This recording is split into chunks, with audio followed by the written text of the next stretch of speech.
How you doing? My name's Ken Kinter. I'm an assistant professor at Rutgers University. The name of this presentation is Support Without Rescue, Boundaries, Empowerment, and Psychiatric Rehabilitation. This was originally part of the NJAMHAA conference in the fall of 2025. However, it was requested to make this a video. Our website is at the bottom there, sites.rutgers.edu. That has about 40 to 50 different videos on it and other sorts of materials on mental health, addictions, trauma, all those sorts of things. And many of those resources are free. I'll put that up again at the end, but it's a resource worth checking out.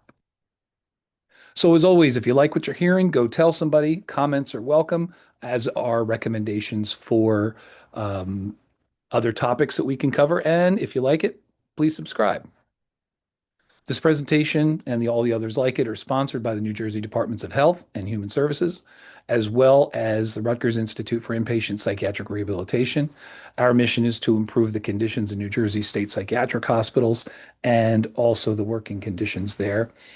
And we are grateful for the support that we get from the state of New Jersey that makes all of this possible. So I don't want to talk about myself too much, but me and ICMS go way back, back to my early days of being a screener in Ocean County, and that started in 1989 and continued through a couple other counties as well. Also worked quite a bit with ICMS as a partial care case manager in Monmouth and Ocean counties.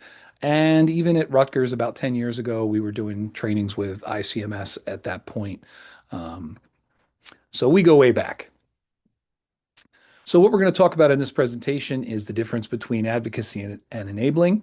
And we're going to talk all about boundaries, particularly why, how, and the threats to them. Techniques for encouraging personal responsibility and engagement. We're going to talk about psychiatric goals, values, and principles and how they apply to ICMS, and also to improve resilience and prevent burnout through role clarity, which boundaries are a big help with. So the original version of this presentation started out over 10 years ago, and its earliest roots actually go back to Ocean County when I started in 1989. So maybe it isn't such a galaxy far, far away, depending on where you're watching from. Basically, the deal in Ocean County, New Jersey, for those of you who don't know, is it has a very large percentage of retired people. And many of those retired people live in 55 and older communities. And oftentimes there are mentally ill or addicted adult children that live with them. And what happens is those adult children go from 20 to 30 to their 40s. The parents are going from their 50s to 60s to 70 to 80s. And what happens is one of the parents tends to get sick or pass away. And then there is a crisis. And sometimes screening gets called and they want us to admit their loved one. And the loved one is usually not agreeable to this and will not be committed, which makes the family very upset. The family, again, overwhelmed, dealing with either a recent death or an ill family member.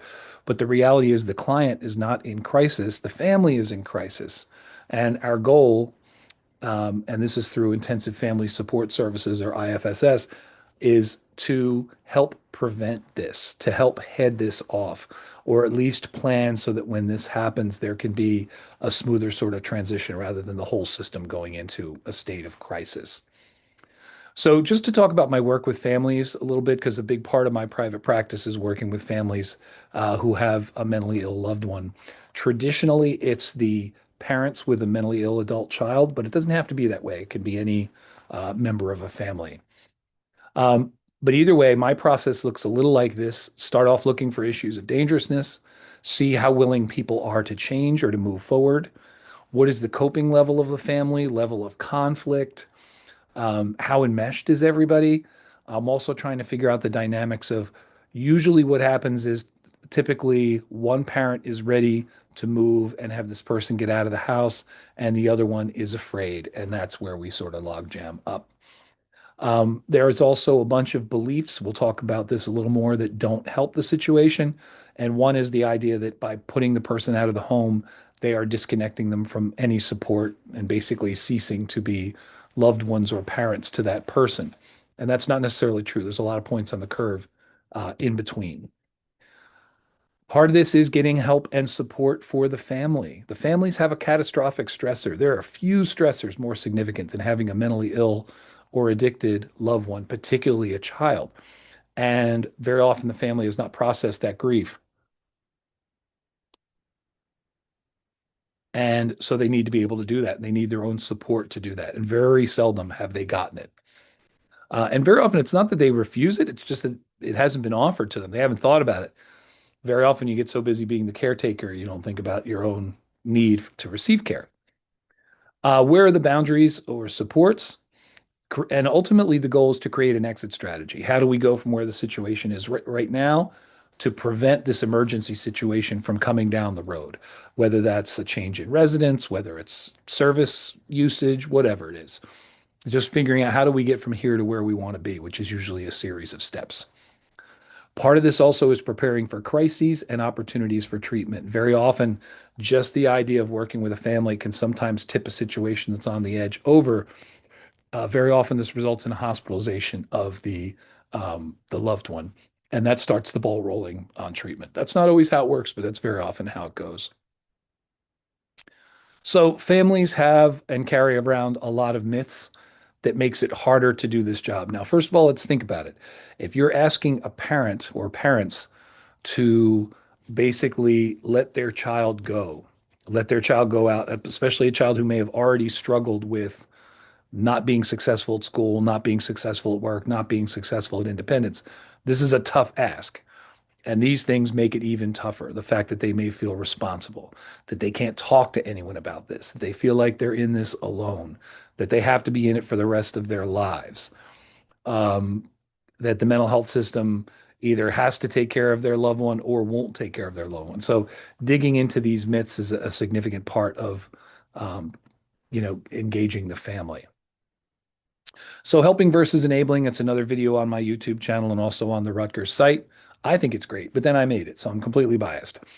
And this one's geared more toward families than mental health professionals. And in it, I talk about signs because families ask about this. How do you know when you're not helping a situation anymore? How do you know when you're enabling? How do you know when it's crossed the line from helping to kind of perpetuating a bad situation? And here's not a complete list. One, it hasn't worked so far. Despite all of the helping, nothing seems to be getting anywhere. In fact, it seems to be getting worse.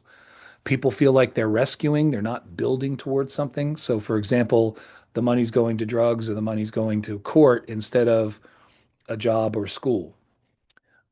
Very often, one of the big signs of helping versus enabling is just a gut feeling. I don't think this is helping anymore. I think I'm either perpetuating the problem or becoming part of it. Coupled with that, a feeling of resentment. If you do a good thing for somebody, but you don't feel good about doing it, and after a while you do stop feeling good about it, very tied into that feeling of I'm not helping anymore. Everyone is working harder than the identified patient is a significant one. You have everyone running around doing things, and meanwhile, the identified patient's just sitting there playing video games or watching TV in the middle of it. Not a good sign. And last but not least, fostering dependency instead of independence. What this does is it just gets the person more used to, very similar to being in a hospital. You get everything done for you for a long time, you don't use it, you lose it. And again, these people may not have been successful at independence before, maybe a first go around for them. So let's talk about boundaries. Boundaries are critical in any relationship, particularly a professional relationship. A clear idea of this is what we're here to do, this is what we're not here to do. It's also important that we are consistent across people. We set these boundaries in the beginning and we maintain them. And again, they're for the client's safety and for our safety, we the mental health professionals. So let's talk about consistency a little bit because this is hard to do. Um, and there's a little exercise we can do. We do this live, but we can do a version of it here. If you have a caseload, I want you to think about a person that your favorite person on the caseload. Think about this, your favorite person. If you don't have a caseload, think about somebody that you've worked with that you just really liked. You really like this person. I want you to think or write down, even more preferably, three adjectives that describe this person. What is it that you like about this person? Just give me three quick adjectives.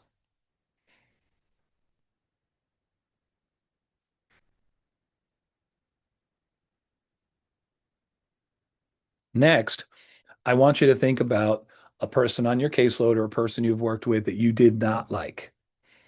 Same thing, three adjectives. What is it about them that you did not like?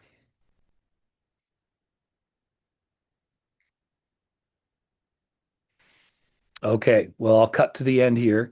And basically, what happens is you have a greater risk of having poor boundaries with the person that you like.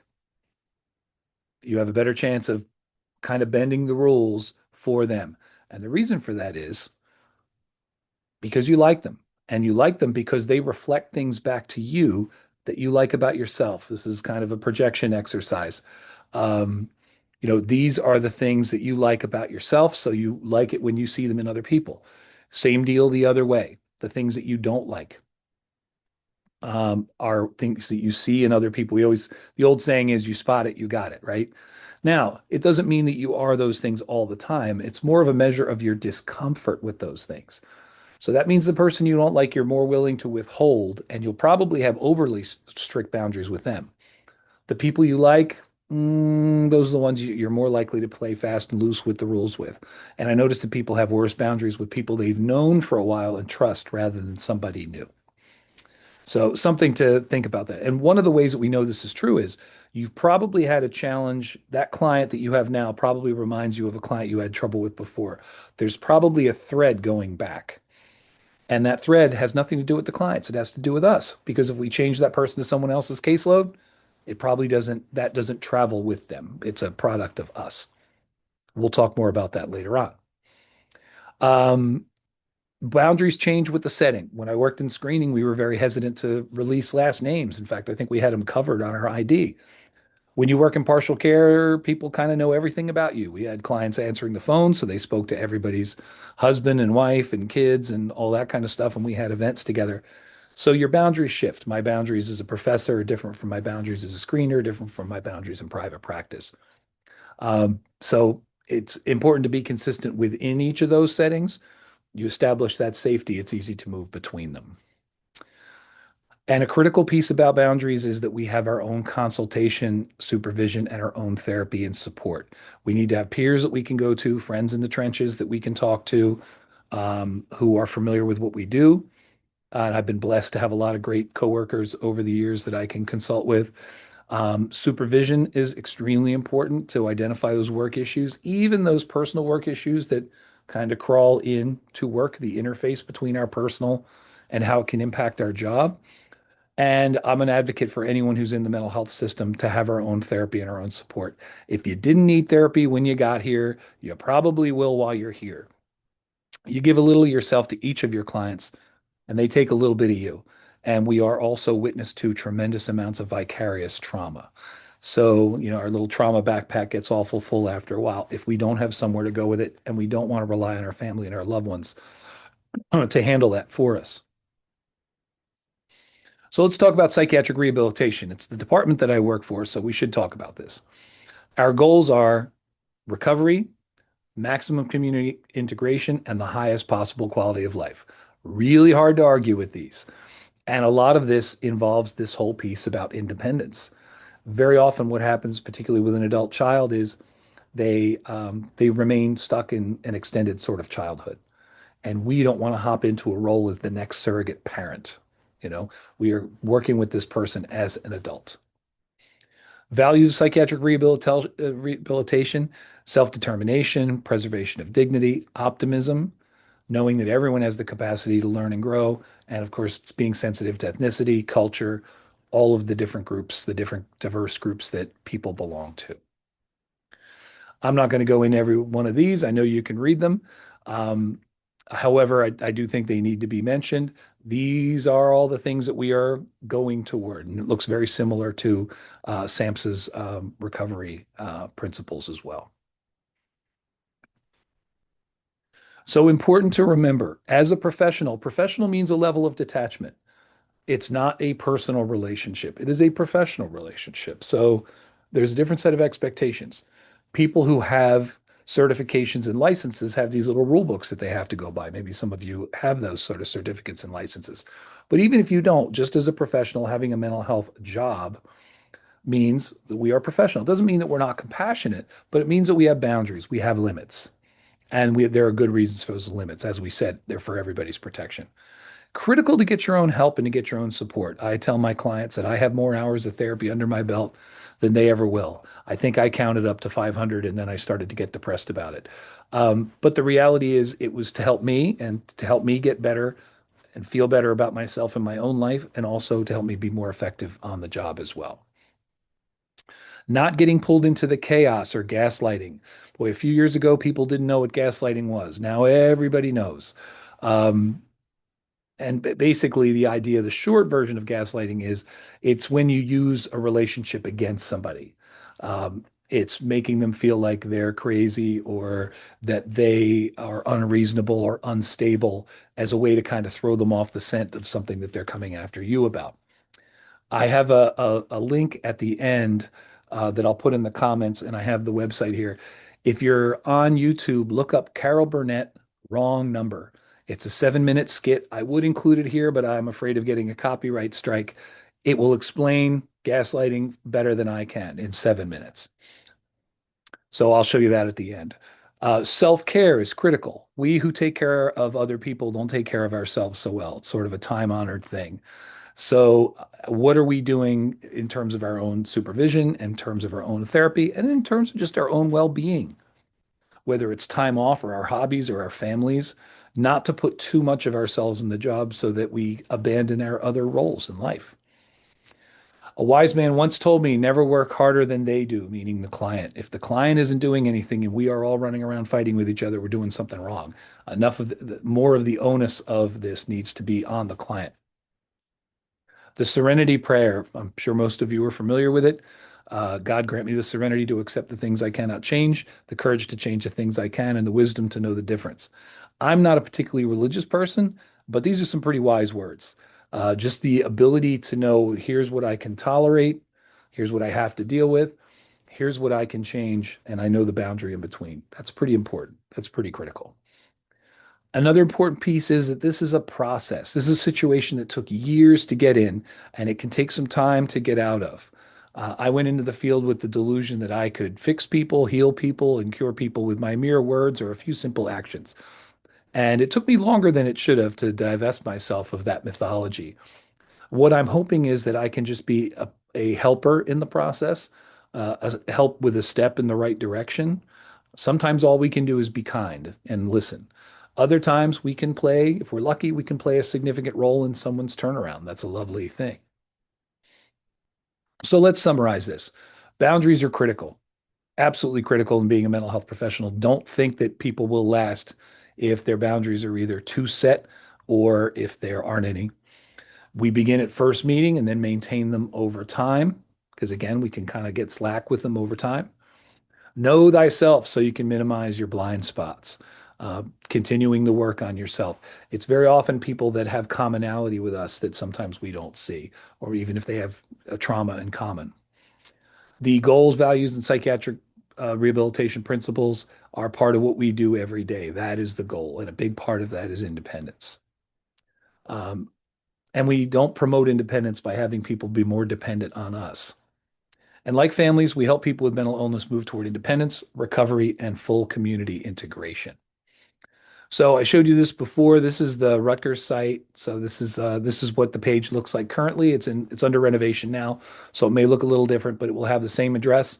Lots of free stuff on here, and then lots of other clinical materials as well. Mental health, addictions, trauma, psychiatric hospitals, all that good stuff. If you're interested in some of the other materials that this came from, the psychiatric rehabilitation textbook is on there. Patrick Carnes did some great stuff regarding exploitative relationships. And that last little YouTube link at the bottom is the link to, again, Carol Burnett, Wrong Number. If you put that in YouTube, it will come right up. So, as always, I thank you for your time. I hope you can get a chance to check out our website. And you also have my email. So, if you have any questions about this later on, don't hesitate to give me a holler, or you can comment on this video. You take care, and I'll talk to you soon.